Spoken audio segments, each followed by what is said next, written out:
আমার দল থেকে আমার নেতা অ্যাডভোকেট শাহ মোহাম্মদ যে ধরনের সহযোগিতার প্রয়োজন আমাদের হয় আমার মূল্যবান বক্তব্য দেওয়ার জন্য বাংলাদেশের মানুষের প্রত্যাশাটা অনেক বেশি, জামালপুরের মানুষের প্রত্যাশাটা অনেক বেশি। সিনিয়র ইঞ্জিনিয়ার সেখানে কথা বলবেন, যদি প্রয়োজন মনে করেন আমরা বিচারক মণ্ডলী যারা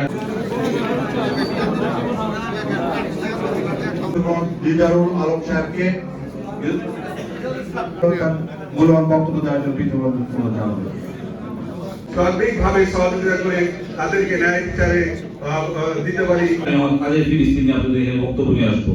এটা ছিল আমার গত বছর যখন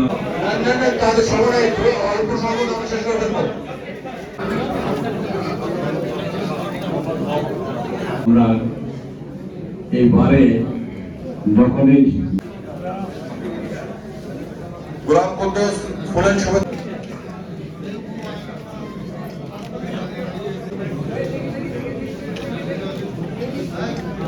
সাতাত্তর জায়গা এবং 5 লক্ষ টাকা আমি যখন সাধারণ সম্পাদক থাকি তখন আমাদের মাননীয় আইনমন্ত্রী মওদুদ আহমদ সাহেবকে লেগেলেন।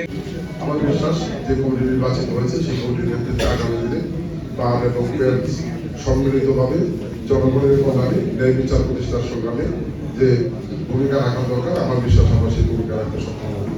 সঙ্গত কারণে আজকে বাংলাদেশের পরিস্থিতি বাংলাদেশের মানুষের প্রত্যাশাটা অনেক বেশি, জামালপুরের মানুষের প্রত্যাশাটা অনেক বেশি।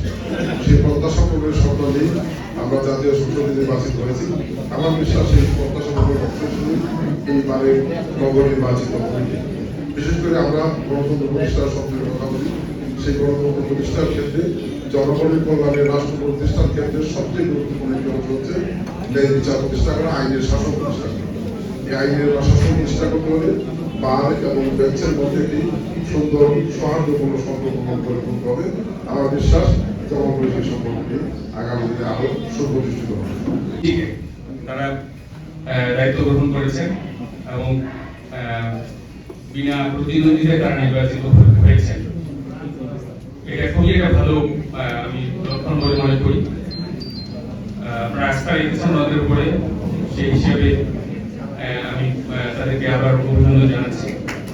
করতে পারি জামালপুর জেলাবাসী বিচার কাজে আমরা সার্বিকভাবে সহযোগিতা করে তাদেরকে ন্যায় বিচারে দিতে পারি এই আশা আমি ব্যক্ত করছি।